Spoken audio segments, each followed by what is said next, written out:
요한복음 20장 1절로 6절 말씀에 사람을 세우는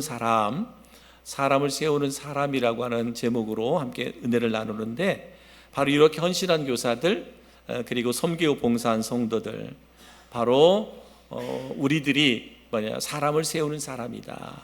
사람을 세우는 사람이다. 이렇게 믿습니다. 아무쪼록 앞으로도 우리 성도님들, 또 저희 교회는 사람을 세우는 성도, 사람을 세우는 그러한 교회가 될 수 있기를 주님의 이름으로 축복합니다. 그래서 세상에는 두 부류의 사람이 있다고 합니다. 사람을 세우는 사람이 있고, 또 사람을 이렇게 죽이는 사람 있다고 이렇게 얘기를 합니다. 두 부류로 나눈다는 거죠. 한 부류는 살리는 사람이고, 한 부류는 죽이는 사람이다라고 말합니다. 그래서 죽이는 사람들 이렇게 보면, 이렇게 좀 그 사람과 만나고 나면 때로는 풀이 죽고 움츠려들고 마음에 쓴뿌리가 가득하게 되는 사람, 이런 사람들이 있다 그러죠. 반면에 사람을 세우는 사람들을 보면 이렇게 만나고 나면 이게 소망이 생기고 꿈이 생기고 무엇인가를 하려고 하는 의욕이 생기고 이런 것들, 바로 사람을 살리는 사람들이다라고 말하고 있습니다.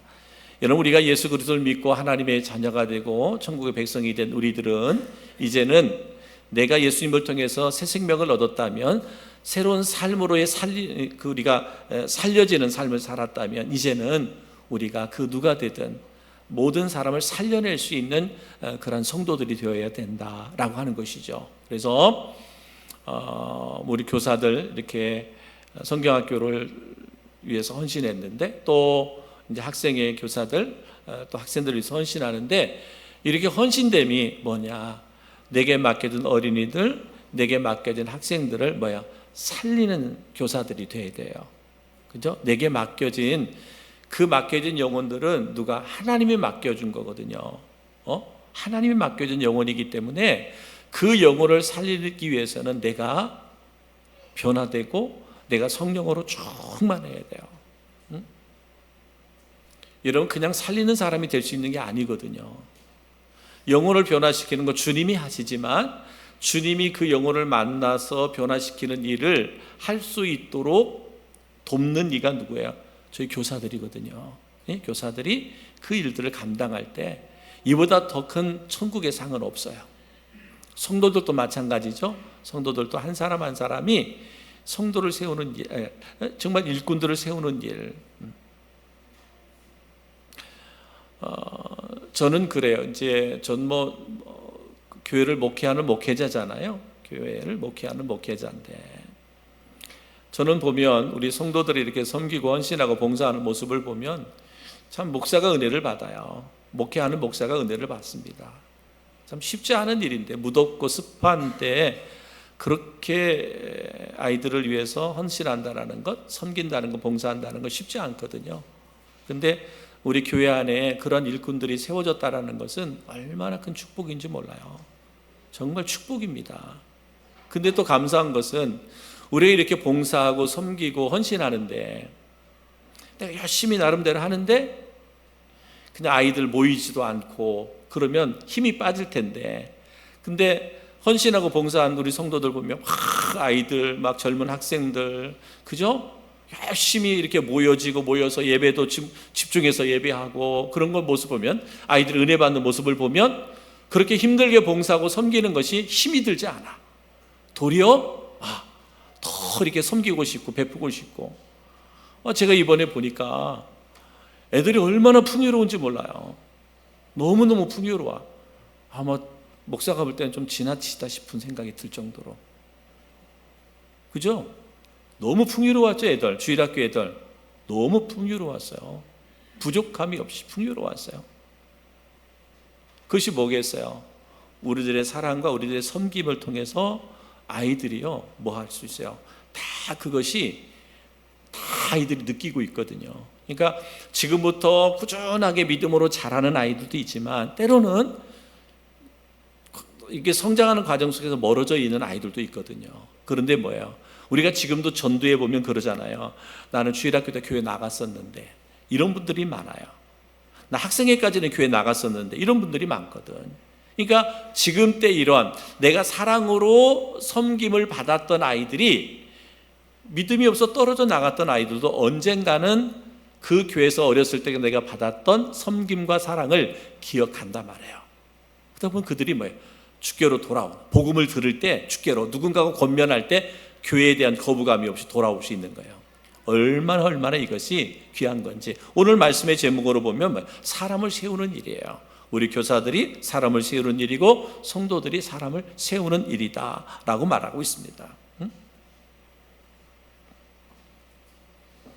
앞으로도 저는 저희 교회가 정말 사람을 세우는 일에, 그죠? 늘 우리가 기도하는 거면 다음 세대들을 세운다 그러는데, 다음 세대들뿐만 아니라 성도 한 사람 한 사람을 세우는 일에 교회가, 우리 성도들이 하나가 될 수 있는 은혜가 있기를 주님의 이름으로 축복합니다. 그렇다면 오늘 말씀 속에 보면 우리가 어떻게 사람을 세우는 자가 될 수 있을까? 사도행전 20장에 보면 사도 바울이 에베소에서 3년을 이렇게 목회를 했습니다. 그리고 3년을 사역하다가 이제는 떠나가게 돼요. 에베소를 떠나가게 되는데, 에베소를 떠나가게 되는 이유가 왜였느냐면 이 사도 바울이 사역을 할 때 엄청난 소동이 있었어요. 소동이 있어가지고 19장에 보면 많은 사람들이 모여가지고 사도 바울을 이렇게 막 성토합니다. 사도 바울이 성토해요. 성토를 하면서 막 사도 바울에 대하여 막 죽이려고 하는 그러한 것들, 위협이 있었고, 그래서 당황했습니다. 근데 그때 하나님께서 서기장을 보내셔서 그들을 진정시키게 되고, 그러면서 이제 사도 바울이 이 에베소를 떠나가게 돼요. 에베소를 떠나서 다시 그가 전도했던 고린도까지, 드로아를 거쳐서 고린도까지 가게 됩니다. 그래서 사도행전 20장 1절로 2절에 보면 소유가 그침에 바울은 제자들을 불러 권한 후에 작별하고 떠나 마게도냐로 가니라. 그 지방으로 다녀가며 여러 말로 제자들에게 권하고 헬라에 이르러 라고 말합니다. 여기 표현대로 보면 뭐예요? 소유가 그쳤다. 그러니까 사도 바울이 에베소에서 복음을 전하고 가리킬 때 소유가 잃었어요. 근데 하나님이 서기관을 통해 그 소유를 이게 좀 이렇게 진정시킨 후에 지금 사도 바울이 떠나서 마게도냐로 이렇게 갔다라고 말하고 있습니다. 여러분, 성령님이 하시는 일은 뭐냐? 성경 안에서 나타난 예수님의 가르침을 우리의 삶 속에서 적용시킬 수 있도록 생각나게 하시고 옆에서 도와주시고 격려하시는 일을 합니다. 성령님은 항상 우리를 도와주시는 일을 한다. 우리를 격려하는 일을 한다라고 하는 거죠. 그래서 요한복음 14장 26절에 보면 이렇게 말합니다. 보혜사 곧 아버지께서 내 이름으로 보내실 성령, 그가 너에게 모든 것을 가르치시고 내가 너에게 말한 모든 것을 생각나게 하시리라 라고 말하고 있습니다. 우리가 우리 주변에 있는 사람들을 어떻게 세울 수 있을까? 어떻게 우리의 자녀들을 세우고 교회의 지체들을 세우고, 때로 우리가 직장 생활한다면 직장 내 동료들을 세워줄 수 있을까? 우리는 세워주는 사람이 되어야 되는데 어떻게 세울 수 있을까? 보니까 여기 그랬잖아요. 성령 그가 너에게 모든 것을 가르치시고 내가 너에게 말한 모든 것을 생각나게 하시리라 라고 말씀합니다. 여러분, 우리가 사람들을 세울 수 있는 일, 사람을 세우는 성도가 되려면 한마디로 말하면 내가 하나님의 영으로 충만해 있어야 돼요. 성령 충만해 있어야 된다. 그럼 성령 충만한 사람이 어떻게 세울 수 있을까? 보니까 오늘 말씀을 통해서 우리에게 주시는 교훈은 뭐냐면 격려함으로 세울 수 있다. 그래서 격려함으로 세울 수 있다. 우리가 사람을 세우기 위해서는 그 사람을 격려하는 격려자가 되어야 돼요. 격려자가 되어야 돼. 우리가 삶을 살아가면서 교회에서뿐만 아니라 가정에서도 마찬가지고 우리가 사회생활할 때도 사람을 세우는 사람은 어떤 사람이냐? 격려하는 사람. 늘 주변에 있는 사람을 이렇게 격려해 줄 수 있어야 돼요. 때로는 우리의 마음에 합하지 않은 사람도 있을 수 있잖아요. 그러나 뭐예요? 세워줄 수 있어야 돼. 격려해 줄 수 있어야 된다라고 말씀하고 있습니다. 그래서 살아있는 교회는 어떤 교회냐? 살아있는 교회, 생동감이 있는 교회는 어떤 교회냐?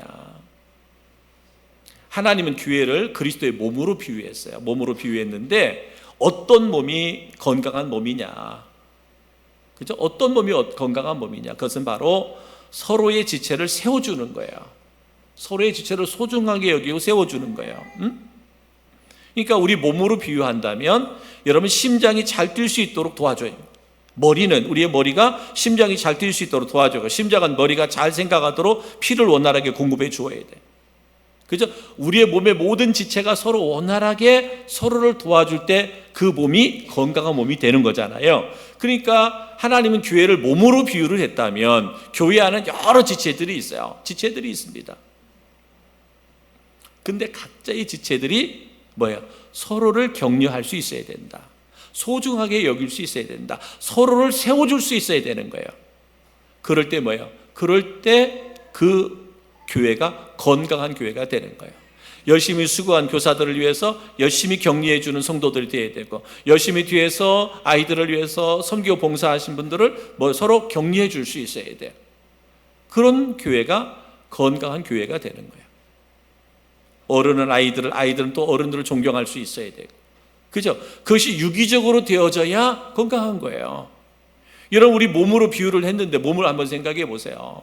또 덥다고 하면서 내 지체가 하나를 이렇게 사용하지 않아요. 난 귀찮으니까 나는 쓰지 않아. 그러면 뭐예요? 온 몸이 이 무더위 가운데 내 몸을 지치게 하고 힘들게 한단 말이에요. 동일합니다. 여러분, 항상 여러분 스스로가 영으로 충만해서 모든 사람을 격려해주고 세워줄 수 있는 우리 성도들이 되기를 주님의 이름으로 축복합니다. 이제 바울은요, 이제 그렇게 에베소를 떠나서 고린도에 가거든요. 고린도에 한 3개월 동안 머물러 있었어요. 3개월 동안 머물러 있는 가운데 권면하고 격려했습니다. 그 고린도 교회에 있는 성도들. 근데 사실은 고린도 교회는 많은 문제가 있었던 교회잖아요. 많은 문제가 있었던 교회예요. 막 미혹과 유혹들이 많았던, 유럽에서 제일 큰 교회를 가지고 있었던 교회지만 문제도 많았던 교회가 고린도 교회예요. 그런데 그 교회에 가서 그들을 격려하고 위로합니다. 그러면서 사도 바울이 3개월 동안 그 고린도 교회에 있으면서 거기서 로마서를 기록합니다. 로마서. 신약성경의 로마서. 여러분, 로마서는 이 성경으로 보면, 신학적으로 보면 뼈대와도 같은 거, 신학의 모든 뼈대와도 같은 게 로마서예요. 그냥 가장 귀한, 하나님께서 우리에게 전해주고 싶은 가장 귀한 메시지가 어디에? 로마서에 다 기록되어 있어요. 한마디로 말하면 모든 신학의 것들이 다 함축되어져 있는 성경이 로마서예요. 근데 지금 에베소에서 목회하다가 소동이 일어나가지고 피해서 갔던 것이 고린도인데, 거기서 3개월 머무는 동안 그 성도들을 격려하고 위로하면서 그가 뭐래요? 로마서를 기록한 거예요. 그러니까 얼마나 귀한가. 또 이렇게 보면 사도 바울이 이렇게 소중한 로마서를 기록할 수 있도록 고린도 교회 성도들이 사도 바울을 얼마나 잘 거기서 섬겼겠어요. 분명 거기에도 사도 바울에 대해서 비난하는 사람 있을 수 있거든요. 그럼에도 불구하고 고린도 교회가 사도 바울이 로마서라고 하는 그 귀한 성경을 기록할 수 있도록 그렇게 도와줬던 교회가 고린도 교회고 성도다라고 볼 수가 있습니다. 사랑하는 성도 여러분, 우리 자녀들을 세우고 싶고 성도들과 주변의 사람들을 세우고 싶다면 우리가 먼저는 하나님의 말씀에 깊이 잠겨 있어야 되고, 성령으로 충만해 있어야 되고, 그리고 그 말씀, 내가 알고 믿고 있는 말씀을 내 삶에 적용해야 되는데, 그 적용 중에 하나가 뭐다? 서로를 격려해 주는 거다, 서로를 세워주는 것이다 라고 하는 것이죠. 누가 사람을 세울 수 있어요? 격려하는 사람. 사람을 세우는 사람은 격려해 주는 사람. 사는 성도 여러분, 저는 우리 교회가, 우리 성도들이 더 서로를 세워줄 수 있도록 여러분 격려하는 우리 성도들이 되기를 주의 이름으로 축복합니다. 격려해 줄 수 있어야 돼. 사실은 저도 이렇게 설교를 하고 하지만 저는 그런 걸 잘 못하는 목사에 들어갑니다. 응? 나는 그런 거 잘 좀 설교를 하면서도 참 그런 게 약해요. 그 쉽게 말하면 그런 마음이 없는 게 아니라 표현할 줄을 잘 몰라. 표현할 줄을. 근데 제가 그랬잖아요. 지난주에 우리 주의자님 이렇게 나중에 보니까 대상 포진 때문에 그렇게 힘들었다고 하더라고. 근데 힘든데도 그 찬양했잖아요. 근데 저는 뭐 크게 그 생각을 못 했는데, 그날따라 지금 성가대원들이 늦게 왔다며. 그죠? 예배에 늦게 와서 나름대로는 긴장하고 있었다 그래요. 목사님한테 또 무슨 소리 듣지 않을까. 근데 뭐 저는 그 생각 못 하고 그냥 정말 주의자님 그 힘든 거 내가 알았거든요. 봤거든. 그래서 그럼에도 그렇게 그 자리를 지키고 하는 것들에 대해서 제가 격려 아닌 격려를 했지요. 그죠? 안 하던 사람이, 할 줄 모르는 사람이 했더니 나중에 그것이 우리 시온 찬양대 대원들이 참 힘이 됐다라는 얘기를 또 이렇게 듣게 됐어요. 그러면서 이게 말씀을 준비하면 나도 이제 빨리 이런 거 이제 좀 배워야 되겠다 싶은 생각을 하는데, 여러분 이게 격려를 잘하는 사람이 세워주는 사람이에요. 여러분 가정에서도 자녀들을 격려해 줄 수 있는, 세워주는 우리 부모님들이 되기를 주의 이름으로 축복합니다. 우리가 사회에 나가서 여러 사람들 만나잖아요. 만날 때에도 여러분 그들을 격려해 주면서 세워주는 우리 성도들이 되기를 주님의 이름으로 축복합니다. 두 번째는 뭐냐? 함께함으로 세워줄 수 있다. 그래서 함께함으로 세워줄 수 있다. 사도 바울은 선교 여행을 떠날 때 혼자 떠나지 않았습니다. 혼자 떠나지 않았어요.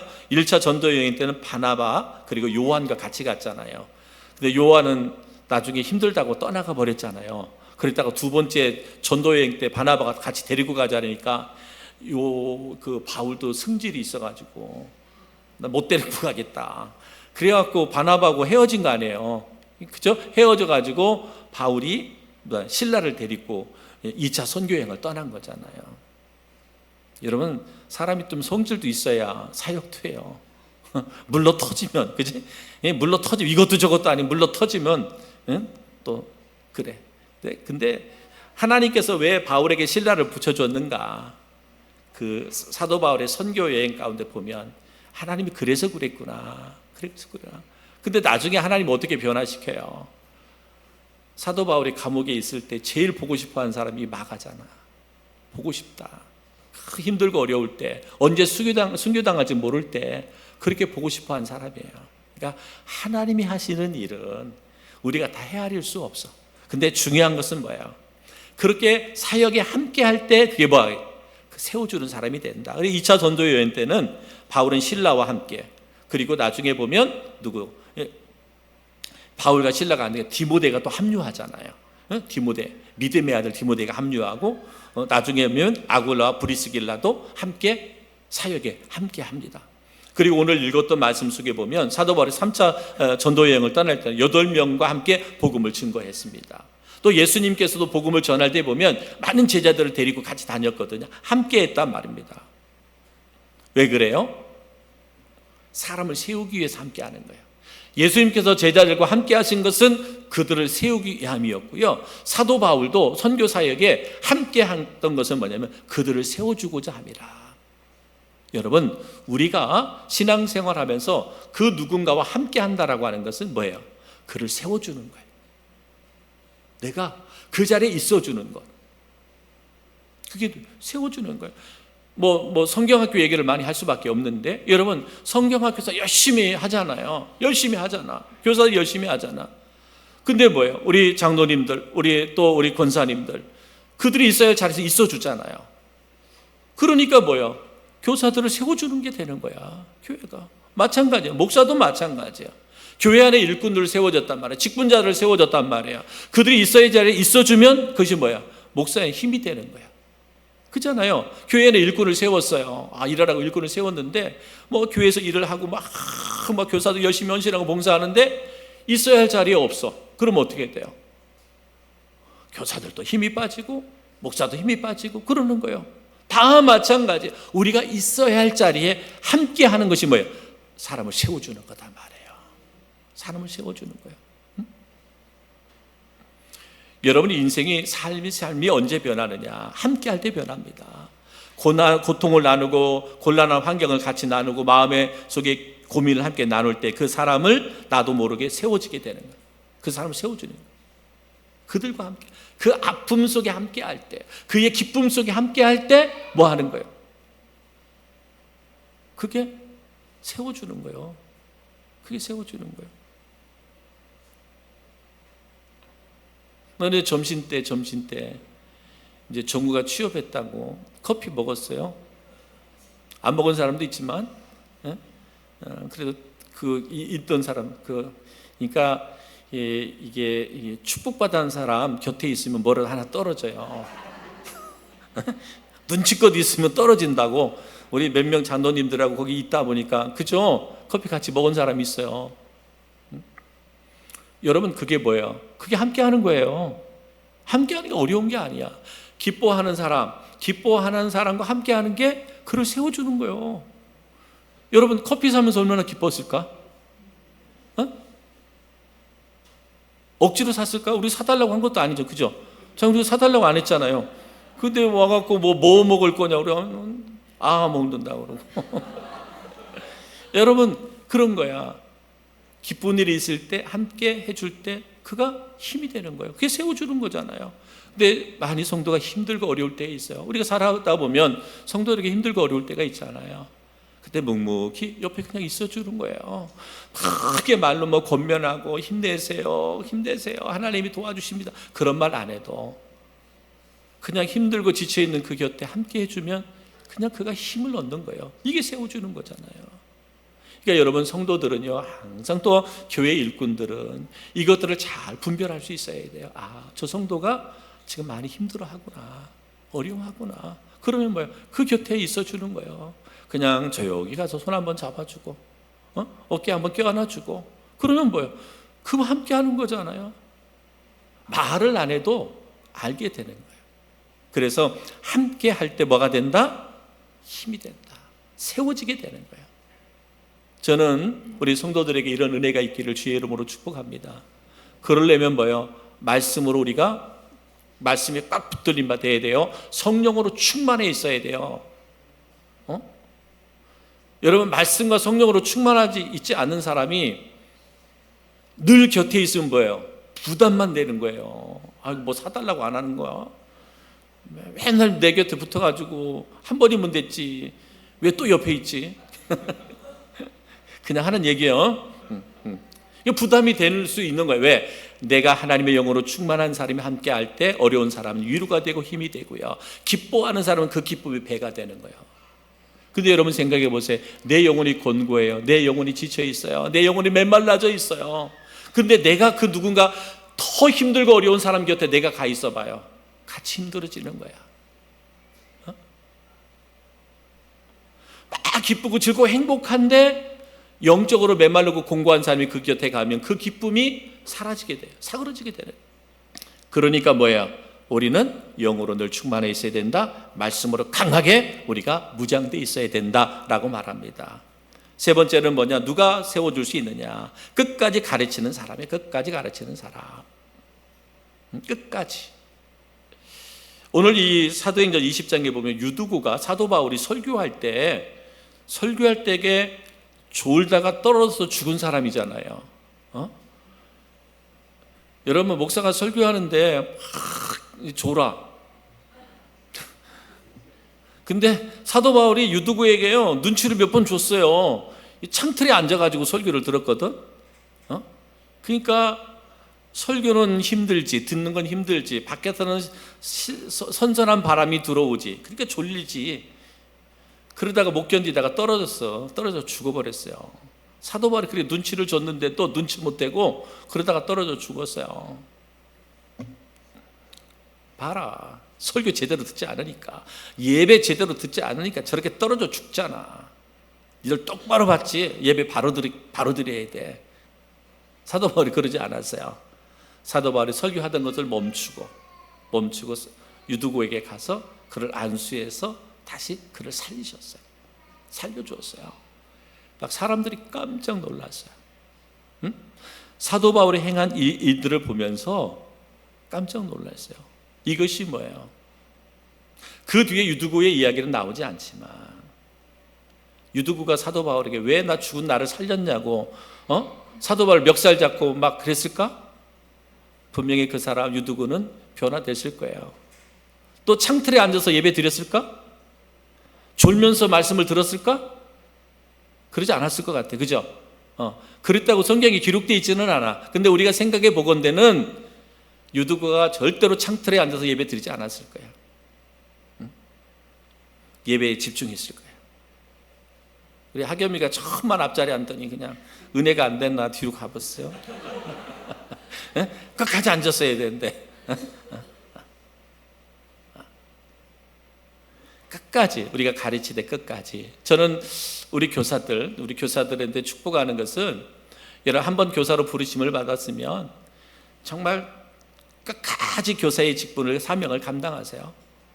내가 가르칠 수 없다면 교회에서 가르칠 직분을 안 준다면 예배에 오는 아이들 신발이라도 정리하는 교사가 되려고 그렇게 그런 사모함을 갖고 여러분 살아갈 수 있기를 바랍니다.